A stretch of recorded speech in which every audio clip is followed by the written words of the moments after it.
Yumaman ba sa empleyado? Before anything else, this is Rica Dite, your financial advisor. May yumaman ba sa empleyado? Oo.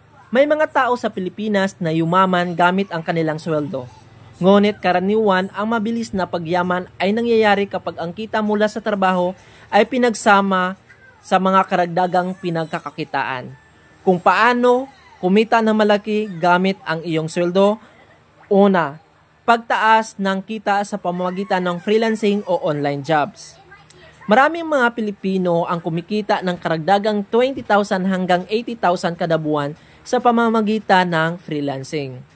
Pangalawa, pag-invest sa real estate, kagaya ng REIT or actual na apartment o kondo at pinapa-Airbnb. Pangatlo, pamuhunan sa stock market at iba pang financial products like sa PCI, mutual fund, and UITF. Pang-apat, pagnegosyo o pagkakaroon ng side hustle.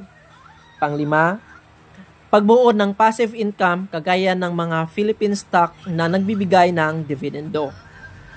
So, kung nais mo ang mga detalyong gabay o tulong sa paggawa ng plano para sa inyong financial goals, nandito ako upang tumulong sa inyo. Just comment down below and follow my TikTok account and YouTube channel. Thank you.